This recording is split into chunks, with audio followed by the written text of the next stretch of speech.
that day. And we see miracles every day. We have staff members that watch things happen every single day. We have a miracle happen. It's because we're synchronizing ourselves with heaven. Kevin saw the plan for creation of everything in heaven before it even began. Fascinating to see how a human life was created. I want to find out. Be right back. Tell me about the time you walked into the eyes of Jesus. Oh, that's a good one, Sid. I'm telling you. I know it is. That's why I'm asking. Well, I kept looking at his eyes because I was trying to figure out what color they were. And I was listening to him talk, and all of a sudden, he allowed me to walk right into him, and I walked down inside of him, and I watched him think of me. And I watched him form everything that he wanted me to do in my life. And then he formed me inside, and then he breathed me out, and I went into my mother's womb. And now I'm standing before him in the same spot that he breathed me out of. And I saw that the whole plan of God was already written, and that this is what he told me. He said, Kevin, I'm taking the limits off you. There's never been a time that I've limited you. He said, no one up here is limiting you. He said, we all love you up here. He said, no angel that's ever been sent to help anyone, including you, has ever thought they were going to fail. And he said, you know the Holy Spirit that you have inside of you? He said, the Holy Spirit has never thought you were going to fail. Everybody is for you. And something clicked in me. And so when I started to walk in this, and I saw the devil start to realize that he can't pull it over on me anymore, he started to back off in fear. And then he showed me, that Jesus showed me, he said, you got to take fire from the altar every day. So I started taking fire from the altar every day in prayer. I just picture myself just taking fire. And the angels just love that. So they start coming around me. Before you know it, the devil is nowhere to be seen. He doesn't even show up for any kind of an appointment anymore. And I mean, I'm telling you, this is overthrow. This is where the devil doesn't want anyone to go. So just so you know, he's told me to tell everybody, the Lord has told me to tell everybody all over the world all the dirty secrets of the devil. To tell that he doesn't want any Christian to hear this. It's rigged in your favor. He does not want anyone to know this. Now, just so I understand, when you're saying it's rigged in your favor, you're saying because you have the most wonderful, perfect plan for your life all written out, and everyone in heaven is rooting for you, and there's one liar that's trying to get you off a base. But if he can't get you off a base, what kind of life are people going to have? It's called favor, Sid, and it's really not fair to the people that are just looking on. They can't figure you out. But you start to move in this favor, because I saw that the devil tries to make everything look random in a person's life, but there's no such thing as randomness in heaven. And I saw that he is trying to fool people into backing off.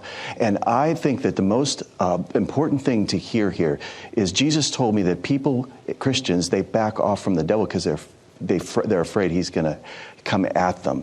And the fact of it is he's not going to come at you. There's a certain point where he backs off because he's looking for weak people. And the last time I checked, the redeemed of the Lord are not weak people.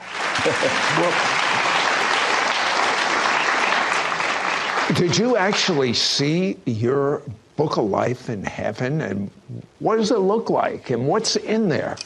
Well, there are things in there that God's heart has already predetermined. This is what I was shown. It's so extravagant. The Trinity, I actually saw the Trinity. They met before they even created the universes and the world. They met and they said, we want to make someone that we can have communion with, that we can walk with, that we can talk with.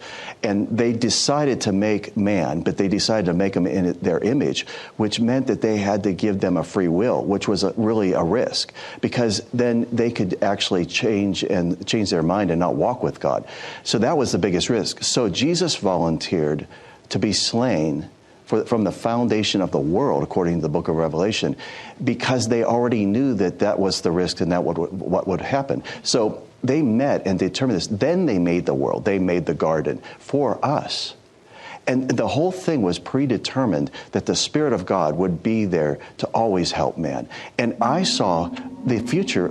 I actually was in the future at the end with all the saints that ever lived, and they were singing the song of the redeemed. I already have been at the end, and now I've been sent back to tell people they make it. Let's just go ahead and start engaging the enemy and push him back.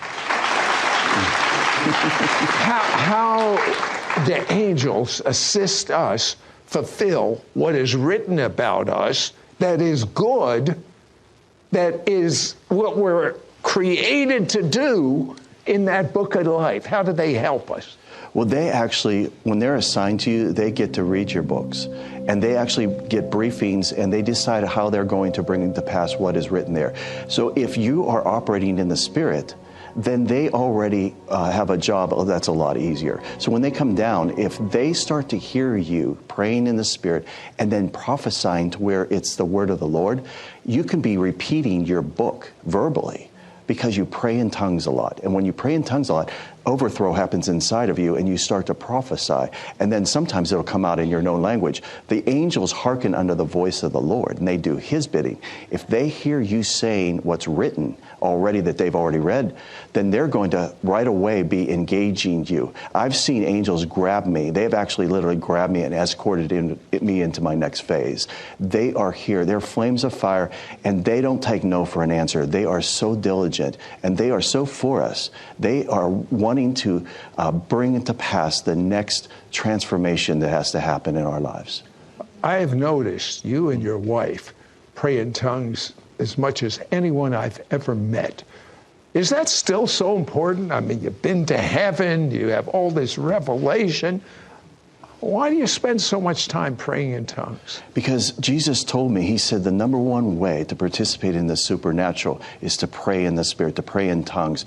And I have been walking with the Lord. This is my 40th year of walking with God. And I can't wait to wake up to pray in tongues. And it's like I just got born again yesterday. It's all brand new because there's new wine coming now when I pray in tongues. Sid, every time I pray in tongues now, I start drinking from this substance from heaven. I really feel that coming on right now. Right now, I mean, I feel the spirit of prophecy on me, and I feel the new wine. I mean, I feel like I'm intoxicated right now.